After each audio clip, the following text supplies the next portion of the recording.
بسم اللہ الرحمن الرحیم۔ السلام علیکم، میں ارسلان ارشد۔ کافی عرصے بعد آپ سے ملاقات ہونے لگی ہے۔ Welcome to my YouTube channel Lemon Learning Centre. تو آج ہم ڈسکس کریں گے ملیحہ لودھی کا ایک آرٹیکل کرائسس آف ٹرسٹ، جو کہ پاکستان کے حالیہ کرائسس کے اوپر، پولیٹیکل کرائسس جو چل رہا ہے ملک کے اندر، سیاسی بحران، اس کے اوپر ایک بڑی گہری اور عمیق نظر رکھنے والی ملیحہ لودھی کا ایک کمال کا آرٹیکل ہے۔ تو شروع کرتے ہیں۔ The most damaging fallout of the constant demonization of opponents by political leaders is erosion of public trust in politicians۔ اب دیکھیں، ہماری پارٹیز جتنی بھی ہیں، پولیٹیکل پارٹیز، ان کا المیہ یہ ہے کہ وہ صرف اپنے سیاسی مخالفین کے اوپر کیچڑ اچھالتی رہتی ہیں اور مین مدعے جو عوامی مسائل ہیں ان کی طرف نہیں آتی۔ تو یہی سب سے بڑا مسئلہ یہی ہے، اور لوگ اسی وجہ سے ان کا سیاستدانوں کے اوپر اعتماد بالکل ختم ہوتا جا رہا ہے۔ تو ملیحہ لودھی اسی والے سے بڑی ڈیٹیل میں بات کرتی ہیں۔ The PTI and the parties in the coalition government accuse each other all the time of being venal, dishonest and corrupt۔ اب پی ٹی آئی ہو گئی یا دوسری جتنی بھی پارٹی ہے، اتحادی گورنمنٹ جو بھی بنی ہوئی ہے، وہ اس دوسرے پہ صرف الزاماتی لگا رہے ہیں کہ یہ وینل ہے، ڈس آنیسٹ ہے، کرپٹ ہے۔ تو یہ بددیانتی کا، کرپشن کا یہ رونا عرصہ دراز سے چلتے آ رہا ہے ہمارے ملک کے اندر۔ Their leaders and spokespersons expend more energy in hurling such allegations that explaining their own policies and how they aim to serve the public۔ جتنے بھی لیڈرز ہیں، ان کے رہنما ہیں، اور جو بھی پارٹی کے اسپوکس پرسن ہوتے ہیں، وہ سارے اپنی انرجی اسی طرف لگا لیتے ہیں کہ وہ ایک دوسرے کے اوپر الزام لگا رہے ہوتے ہیں، اور اپنی پالیسیز کیا ہیں، کس طرح لوگوں کی وہ مدد کریں گے، کس طرح عوام کی خدمت کریں گے، اس کے اوپر کوئی نہیں آتا۔ The words ڈاکو and چور are now so commonly used that they are firmly embedded in the narrative of all political parties۔ اب لفظ ڈاکو اور چور اتنے زیادہ عام ہو گئے ہیں کہ ہر پارٹی، سیاسی پارٹی، اس کا یہ ایک منترا بن چکا ہے، سیاسی منترا، اور بیانیے کے اندر ان کے یہ شامل ہوتا ہے۔ Non-stop smearing of political rivals may be the new normal, but it has serious consequences۔ اب یہ جو کیچڑ اچھالنے والا اپنے سیاسی مخالفین کے اوپر ایک نہ رکنے والا سلسلہ چل نکلا ہے، نارمل بات ہے، عام سی بات ہے آج کے دور میں، لیکن اس کے نتائج بہت خطرناک ہو سکتے ہیں۔ The entire political class is brought into disrepute by rhetoric amplified by the media, associating it with scandal and financial malfeasance۔ اب یہ سارا سیاسی کلاس جو ہے، وہ ان کی عزت، شہرت بالکل ختم کرنے کے برابر لے آتے ہیں، یہی بیانیاں بار بار دہرا کے، جس میں میڈیا کا کردار بڑا اہم ہوتا ہے، اور اس کو کسی نہ کسی اسکینڈل کے ساتھ جوڑ دیا جاتا ہے، یا کوئی نہ کوئی فائنینشیل، مالی بے ضابطگی کے ساتھ جوڑ کے، اور اس کو مزید بڑھا دیا جاتا ہے۔ It is claimed that some leaders have a Teflon quality, as nothing negative sticks to them in the eyes of their supporters, who are willing to discard facts even when confronted with them۔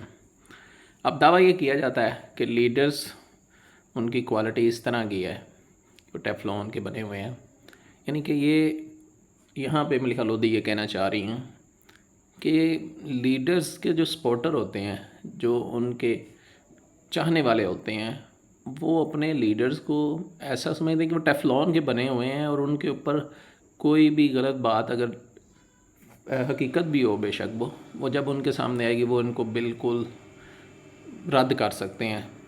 That happens to be true، یہ سچ لگتا ہے، but it overlooks the impact on the general populace and on those who have no partisan loyalties۔ ٹھیک ہے، یہ سچ ہے، لیکن یہ اس حقیقت کو نظر انداز کرتا ہے، اور عام جنتا، عام لوگ جو ہیں، ان کے اوپر، جن کا کسی بھی پارٹی سے کوئی تعلق نہیں ہے، ان کے اوپر یہ نظر انداز ان کو کرتا کیا سا۔ They account for at least half of the country's adult population if turnout in general election is any guide.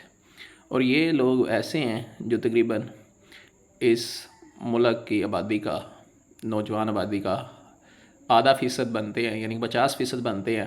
اگر آپ ٹرن آؤٹ کے حساب سے کہ اتنے لوگ ووٹ کاسٹ کرتے ہیں، یعنی 50% لوگ تو ووٹ ہی کاسٹ نہیں کرتے، اس کا مطلب وہ کسی پارٹی سے تعلق نہیں رکھتے. In the 2018 polls, almost 50% of the electorate were non-voters. 2018 کے جنرل الیکشن جب ہوئے تو تقریباً 50% تو لوگ ووٹ ہی کاسٹ نہیں تھے کر سکتے، کیونکہ ابھی وہ 18 سال سے کم تھے. Most can be assumed to have no party allegiance. تو زیادہ تر کا تو یہی تھا کہ کسی پارٹی سے ان کا تعلق نہیں ہے. People listening to allegations that sully the reputation of political rivals and accuse them of being traitors are left with the impression that the entire political elite is self-serving and short on probity. اب جو لوگ ان الزامات کو سنتے ہیں کہ political جتنے بھی مخالفین ہیں اور ان کو اب غدار ہونے کا نعرہ لگاتے ہیں، تو ان کے لوگوں کے اوپر یہ اثر پڑتا ہے کہ ساری کی ساری جو اشرافیہ ہے، سیاسی اشرافیہ ہے، وہ اپنی ذات کے لیے کام کر رہی ہے اور ان کا کوئی اس حوالے سے عوام کے لیے کوئی ان کا نظریہ نہیں ہے. Political polarization today has reached a record level with the government and the opposition locked in unremitting confrontation. سیاسی عدم استحکام یا سیاسی پولرائزیشن جو ہوگی ہے، لوگ نظریاتی طور پہ اتنا بڑھ چکے ہیں کہ وہ اس لیول پہ آ چکی ہے، اس حد تک پہنچ گیا ہے کہ گورنمنٹ اور اس کے اپوزیشن جو ہے، جو حزب اختلاف ہے، وہ نہ رکنے والا سلسلہ الزامات کا، لڑائی جھگڑوں کا شروع ہو چکا ہے. This affects the public's views of leaders, especially when their focus and priority should be on pressing economic challenges and alleviating the hardship people are going through. یہ لوگوں کی ان جو اپنے لیڈرز ہوتے ہیں ان کے بارے میں رائے کو اثر انداز ہوتا ہے، خاص طور پر جب کہ ان کا اہم توجہ اور ترجیح یہ ہونی چاہیے کہ جو بھی اکنامک چیلنجز ہیں، جو معاشی مسائل ہیں اور لوگوں کی مشکلات جن کی سے وہ گزر رہے ہیں اس کو بہتر بنانا ہے، اس کے اوپر ترجیح کریں، تو یہ لوگوں کا عدم اعتماد کا سبب بنتی ہے. This does more than cause public disaffection with politician, اور یہ لوگوں میں عدم اعتماد کا سبب بنتی ہے. It affects trust in political institution as they are seen to be little more than vehicles in a power struggle disconnected from issues of public concern. یہ جو سیاسی ادارے ہیں ان کے اوپر بھی اعتماد کے حوالے سے اثر انداز ہوتے ہیں، کیونکہ یہ صرف جنگ، طاقت کی جنگ لگتی ہے جس میں عام جنتا کا، عام لوگوں کے مسائل کا کوئی واسطہ ہی نہیں ہوتا. Alienation from the political system follows, اور اس سے پھر لوگوں کی عدم دلچسپی ہو جاتی ہے جو سیاسی ایک سسٹم چل رہا ہوتا ہے. This is corrosive of democracy which needs an engaged and trusting citizenry. اب یہ ڈیموکریسی کو، جمہوریت کو زنگ آلود کر دیتا ہے، جو کہ اس بات کی ڈیمانڈ کرتا ہے کہ لوگ اس میں مسلسل انگیج رہیں اور ٹرسٹ کریں، ٹرسٹ وردی، قابل اعتماد شہری بنے. When political engagement is disincentivized by people's perception that politics is shorn of public purpose, the democratic system is undermined. جب سیاسی انگیجمنٹ، سیاسی حوالے سے ملوث ہونا، وہ لوگوں کے اس خیالوں کے حوالے سے دور ہو جاتا ہے اور ان کو یہ لگتا ہے کہ وہ سیاستدان لوگوں کے مقصد کے لیے کام نہیں کر رہے، تو اس سے جمہوریت سسٹم کو نقصان پہنچتا ہے، ڈی ریل ہو جاتا ہے. Confidence erodes in governments if they are seen to be driven by narrow political interest and lack competence. لوگوں کا اعتماد ضائع ہو جاتا ہے گورنمنٹ کے اندر، اور وہ چھوٹے چھوٹے سیاسی مفادات کے اندر جکڑے نظر آتے ہیں اور ان میں کسی قسم کی کمپیٹنس نظر نہیں آتی ہے. Trust is a crucial element to make any system work. اعتماد ہی ایک بنیادی کردار ادا کرتا ہے کسی بھی سسٹم کے کام کرنے کے لیے. Low public esteem for political elites and governments can even create a legitimacy deficit. لوگوں کا اعتماد جو سیاسی اشرافیہ میں اور گورنمنٹ میں بہت کم جب ہوتا ہے تو یہ ایون کہ اس کی قانونی حیثیت کو بھی کم کر دیتا ہے, ختم کر دیتا ہے. Pakistan is not alone in experiencing declining public confidence in the political system and governments irrespective of their political complexion. Pakistan اکیلا نہیں ہے کہ جس کو عوام کے عدم اعتماد کا سامنا ہے کہ وہ اپنے سیاسی سسٹم کے اندر کوئی دلچسپی نہیں لیتے گورنمنٹ میں, اگرچہ ان کی سیاسی نروس بہت کمزور ہو چکے ہیں. This now appears to be widespread and is reflected in opinion polls across the world. اب یہ بہت زیادہ پھیل چکی ہے یہ بات, اور لوگوں کی رائے کے اندر نظر آتی ہے پوری دنیا میں. جب الیکشن ہو رہے ہوتے ہیں ووٹ کے اندر ہمیں یہ نظر آ رہا تھا. A body of literature has evolved that examine this phenomenon, which has different factors to explain in various countries. اور لٹریچر بھی اس حوالے سے بڑا زیادہ نظر آتا ہے جو اس مظہر کو بیان کرتا ہے, اس فنامنا کو بیان کرتا ہے, جس میں مختلف فیکٹرز, مختلف عوامل اس مختلف ملکوں کے اندر اس بات کو بیان کرتے ہیں. But it has also commonalities, لیکن اس میں سب میں ایک عام باتیں ہیں, ایک مشترک باتیں بھی ہیں. Among the general reason identified are rising and unmet expectations, a growing gap between political elites and the public, conduct of leaders, governments, remoteness from citizens, economic performance being critical in people's evaluation of competence, and the information revolution that has empowered people in unprecedented ways. جو commonalities ہیں ان میں عام وجوہات جو ابھی تک پہچانی گئی ہیں وہ یہ ہیں کہ لوگوں کی جو بہت زیادہ بڑھتی ہوئی اور نہ پوری ہونے والی توقعات ہیں, اور سیاسی اشرافیہ اور عوام کے درمیان بڑھتا ہوا گیپ ہے, وقفہ ہے, ہمارے لیڈرز کا رویہ ہے, گورنمنٹ اپنے شہریوں سے دور ہوتی جا رہی ہے, اور جو سماجی حوالے سے, اکنامک حوالے سے, معاشی حوالے سے ان کی کارکردگی ہے وہ لوگوں کو جو پاور آ چکی ہے اس میں وہ اس حوالے سے جو معلومات ہے اور کمپیٹنس ہے وہ اس کو جج کرتے ہیں. A key factor that emerges in the discussion are the negative repercussions of political polarization in countries both in East and West. اور اس میں سب سے اہم کردار جو سامنے آتا ہے وہ منفی پہلو پولیٹیکل سیاسی طور پر ہم لوگ جو پولرائزڈ ہو گئے ہیں, جانبدار ہو گئے ہیں ملکوں میں, ایسٹ پہ بھی, مشرق میں بھی اور مغرب میں بھی. This is widely viewed as a cause of waning public confidence in the political institution and those in charge of them. یہی سب سے بڑی وجہ ہے جو لوگوں کا اعتماد کم کر رہی ہے سیاسی اداروں کے اندر اور جو بھی ان اداروں کو چلا رہے ہیں. ٹرننگ ٹو پاکستان, اگر ہم پاکستان پہ واپس آئیں, the conduct of state institution also influences public trust. ریاستی اداروں کا رویہ بھی وہ لوگوں کے اعتماد کو اثر انداز کرتا ہے. Again perceptions shape reality.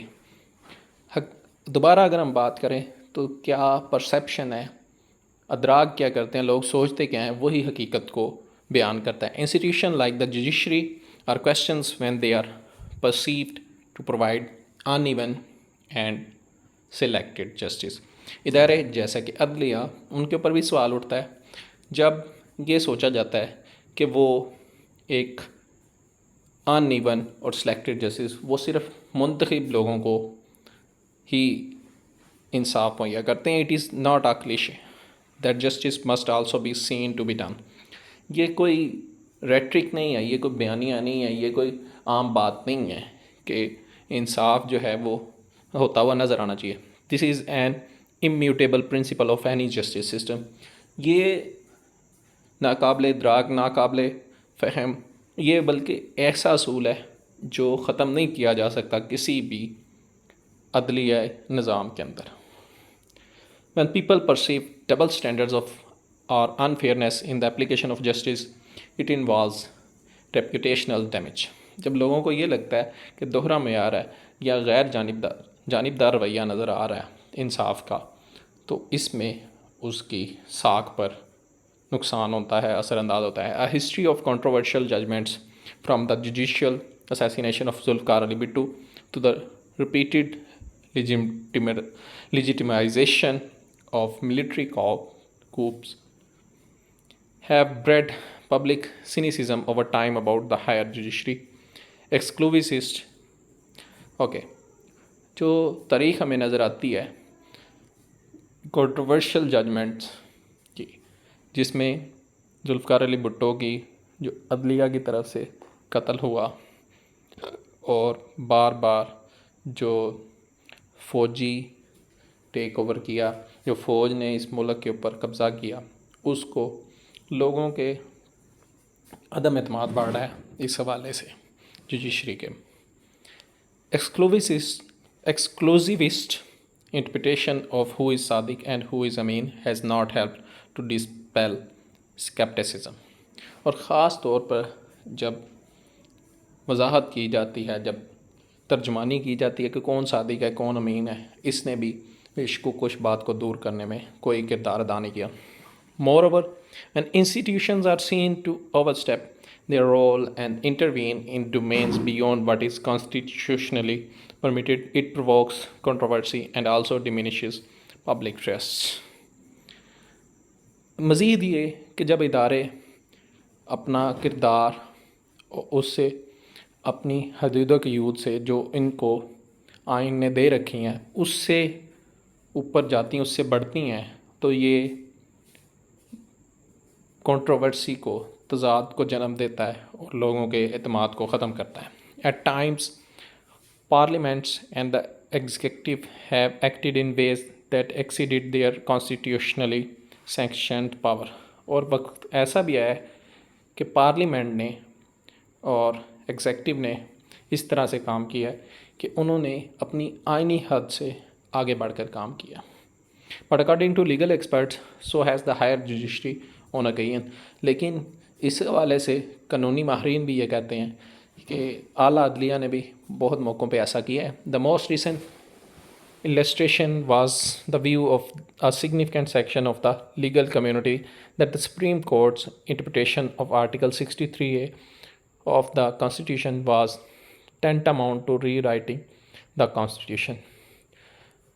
اب اس کی سب سے حالیہ مثال، سب سے اہم حصہ جو قانونی ماہرین کہتے ہیں کہ سپریم کورٹ نے جو آرٹیکل 63A کی وضاحت کی ہے وہ آئین کے حوالے سے وہ اسی طرح ہے کہ آئین کو دوبارہ لکھا جائے. Opinion polls show public confidence in the army is much higher than in other institution. اور اس حوالے سے عوامی رائے یہ کہتی ہے کہ لوگوں کا آرمی میں اعتماد دیگر اداروں کی نسبت بہت زیادہ ہے. Even so the history of military کو and the most recent experience of what is called hybrid rule, in which the military involved itself in several aspects of civilian governance, have taken a toll on its public image. اگرچہ ایسا ہے، جو تاریخ army copes کی اور حالیہ جو تجربہ ہمیں ہوا ہے جسے ہائبرڈ یا دو مختلف سویلین اور آرمی کا ہائبرڈ ایک رجیم جو بھی گزرا عمران خان کا، اور آرمی کا نیکسس جس میں ہمیں کٹ جوڑ نظر آیا، جہاں پہ آرمی انوالو ہوئی بہت زیادہ سویلین عام لوگوں کے معاملات میں، تو یہ بھی عوام کی رائے کے اوپر اثر انداز ہوئی ہے. There is more public questioning now of the military's role in politics and engagements in areas beyond its professional remit, real or perceived. اب بہت زیادہ عوام یہ سوال کر رہی ہے کہ فوج کا کردار کیا ہے سیاست کے اندر، اور اس کے اپنے پروفیشنل ایریا کے اندر جو بھی سوچ ایک خیالی ہے یا حقیقی طور پر ہے، وہ کیوں اپنی لمٹ کے ساتھ کراس کر رہی ہے. Concern has long been voiced about the implication for democracy of the power asymmetry between elected and unelected institution. اور اس حوالے سے لوگوں کی پریشانی، لوگوں کے سوچ بچار وہ بڑی دفعہ نکلے بھی ہیں کہ ڈیموکریسی، جمہوریت کے اندر جو ہمیں طاقت کا عدم توازن نظر آتا ہے، جس میں ہم نے جن کو سلیکٹ کیا ہوتا، الیکٹ کیا ہوتا ہے، اور جن کو ووٹ ڈال کے لائے ہوتے ہیں، جن کو وہ ادارے جن کو ووٹ نہیں دیا ہوتا. Such is the burden of history that even when the establishment insists it is steering clear of politics and is apolitical, doubts are expressed about these claims. یہ اتنا زیادہ برڈن ہے، اتنا زیادہ یہ وزن ہے تاریخ کا کہ جب اسٹیبلشمنٹ اس بات پہ زور دیتی ہے کہ وہ اپنے آپ کو سیاست سے دور کر رہی ہے اور وہ غیر سیاسی ہو گئی ہے، تو یہاں پہ شک و کش بات اس کے بارے میں ظاہر کیا جاتے ہیں. At times criticism is clearly politically motivated, coming from political leaders who want the establishment to take their side rather than stay out of politics. اور جب اس پر کرٹیسزم کیا جاتا ہے، یہ واضح ہوتا ہے کہ جو سیاسی طور پر موٹیویٹڈ لوگ ہوتے ہیں، جو پولیٹیکل لیڈرز ہوتے ہیں، جو اسٹیبلشمنٹ کو اپنی طرف مائل کرنا چاہتی ہے کہ وہ سیاست سے دور رہیں، یہ نہیں چاہتی. Does all of this add up to the crisis of trust in political leaders and institutions? کیا یہ سارا بالکل عدم اعتماد عوامی سیاسی لیڈرز کے اندر اور اداروں کے اوپر نہیں ایڈ کرتا؟ ٹو سم ایکسٹینٹ یس، جی کسی حد تک بالکل کرتا ہے، but it doesn't have to be this way. لیکن یہ ایسا نہیں ہونا چاہیے. Trust can be rebuild if political leaders learn to rise above themselves and give primacy to public concerns over partisan interest. ہم اعتماد کو دوبارہ بحال کر سکتے ہیں اگر سیاسی لیڈرز اپنے ذات سے باہر آنا چاہیں اور لوگوں کی رائے کو، لوگوں کی سوچ کو اہمیت دینا شروع کر دیں اپنی پارٹی کے مفادات سے پڑھ کر. If they also accept that opponents are not enemies to be vilified and vanquished but rivals in political competition. اگر وہ یہ بھی ماننے لگ جائیں کہ جو مخالفین ہیں وہ دشمن نہیں ہوتے، وہ دشمن جن کو ختم کرنا ہے، ویلیفائی کرنا ہے، بلکہ وہ یہ مخالف ہیں جو ان کے صرف سیاسی مقابلے میں ہیں. Confidence in institutions too can be build if constitutional restraints and rules are observed in deeds not just words. اعتماد کو اداروں کے اندر اس طرح بھی بحال کیا جا سکتا ہے اگر آئینی حدود قیود اور رولز وہ دیکھے جائیں حقیقی طور پر، نہ کہ صرف الفاظ میں. جی شکریہ، آج کے لیے اتنا ہی. اس ویڈیو کو دیکھنے کا شکریہ. اگر آپ کو مزید سجیشن وغیرہ ہوں، فیڈ بیک جتنا بھی ہو وہ آپ کمنٹ سیکشن میں دے سکتے ہیں. Thank you. اللہ حافظ.